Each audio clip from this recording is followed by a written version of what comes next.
Morning बच्चों। आज हम लोग सरगम पाठ 4 तिवारी का तोता कहानी पढ़ेंगे। इस कहानी के रचनाकार सुदर्शन जी हैं। यह कहानी कुछ इस प्रकार है। काशी की पवित्र नगरी में एक तिवारी जी रहते थे। उन्होंने एक तोता पाल रखा था। वह उस तोते को एक पिंजरे में रखते थे। तिवारी जी उस तोते को जो खाने को देते वही वो खाता था, जो पानी पीने को देते वो पानी पीता था। जब वो उसका दरवाजा खोलते तो वो बाहर निकलता था, जब वो अंदर कर देते वो अंदर रहता था। कहने का तात्पर्य यह है कि उसका सब कुछ तिवारी जी की इच्छा पर निर्भर था। वह अपनी मर्जी से कुछ भी नहीं कर सकता था। एक दिन तोता अपने पिंजरे में बैठा हुआ था, तभी एक दूसरा तोता उड़ता हुआ उसके पिंजरे के सामने आकर बैठ गया और पिंजरे के तोते से बोला, ए पंछी, तू कौन है?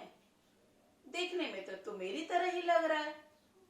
पिंजरे का जो तोता था वह बाहर के अर्थात जंगली तोते से बोला, ए पंछी, मैं भी एक तोता हूँ तुम्हारी तरह। मेरा भी रंग तुम्हारी तरह ही हरा ही है। मेरी भी चोंच लाल है और मोटी है। फर्क क्या है? फर्क सिर्फ इतना है कि तुम जंगल के खतरों में रहते हो और मैं इस लोहे की मजबूत पिंजरे में रहता हूँ। जंगल का जो तोता था वो बोला, ऐ कैदी तोते, यह तेरी अज्ञानता है कि तू इस कैद को अच्छा समझ रहा है। तू तो बड़ा ही अभागा है। पिंजरे का तोता बोला, मुझे तेरी बात समझ में नहीं आ रही है कि मैं कैसे अभागा हूँ। तू मुझे समझा के बता। पिंजरे का तोता बोला, तू अपने मालिक का दिया खाता है, अपने मालिक का दिया पानी पीता है। तेरा मालिक जब तुझे खोलता है तभी तू बाहर निकल सकता है, जब वो चाहे तुझे अंदर कर देता है। तेरी अपनी कोई मर्जी नहीं है। तेरा सब कुछ तेरी मालिक की मर्जी से चलता है। तू अभागा नहीं तो और क्या है? पिंजरे का तोता बोला, तुझे क्या पता, मैं अभागा नहीं हूँ, मैं बड़ा ही सौभाग्यशाली हूँ। तू जंगल के खतरों में रहता है, तुझे तमाम तरह का खतरा हमेशा रहता है और मैं इस मजबूत पिंजरे में रहता हूँ। अगर मेरा मालिक नहीं होता तो मुझे गर्मी, सर्दी, बरसात, बिल्लियों के तेज नाखूनों से भला कौन बचाता? मुझे कौन खाना पानी देता? जंगली तोता बोला, इस पिंजरे ने तेरे शरीर को ही नहीं, तेरी आत्मा को भी गुलाम बना दिया है जो तू ऐसा कह रहा है। तू सोच भी नहीं पा रहा है कि तू क्या कह रहा है। पिंजरे का तोता बोला, मैं तो समझता हूँ कि मैं बहुत ही सुरक्षित हूँ और बहुत ही सौभाग्यशाली हूँ। जंगली तोता बोला, यदि ऐसा है तो तू सिर्फ एक दिन, ज्यादा दिन नहीं, सिर्फ एक दिन अपनी मालिक की बात मत मान और देख परिणाम क्या होता है। पिंजरे का तोता बोला, ठीक है, आज मैं अपने मालिक की कोई बात नहीं मानूंगा। मैं वही करूंगा जो मेरे पूर्वज करते थे। मैं वैसा ही बोलूंगा जैसे मेरे पूर्वज बोलते थे, जैसे तू बोलता है, जैसे मैं बचपन में बोला करता था, जो हमारी अपनी बोली है। आज मैं अपने मालिक की तरह बिल्कुल नहीं बोलूंगा। जंगली तोता चला गया। तभी तिवारी का बेटा वहां आया और वो तोते के पिंजरे के सामने खड़ा होकर रोज की तरह तोते से बातें करना चाहने लगा। वो तोते से बोला, तोता कोई जवाब नहीं दिया। उसने दोबारा बोला, पिंजरे का तोता फिर कोई जवाब नहीं दिया।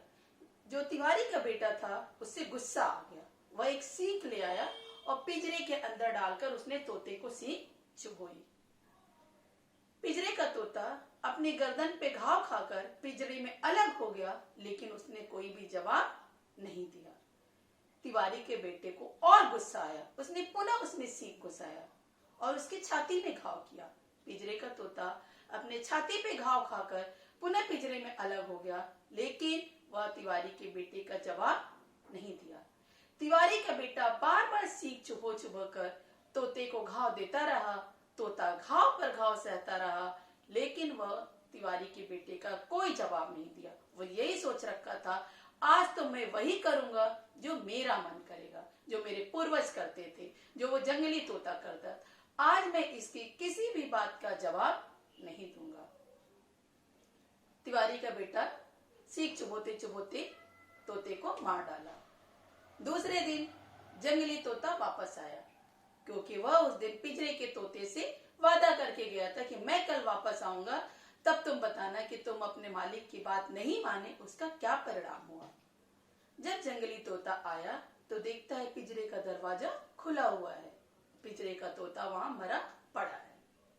तिवारी ने जंगली तोते को देखा और अपने बेटे से बोला, यही जंगली तोता हमारे तोते को मार डाला है, इसे गुलेल से मारकर भगा दो।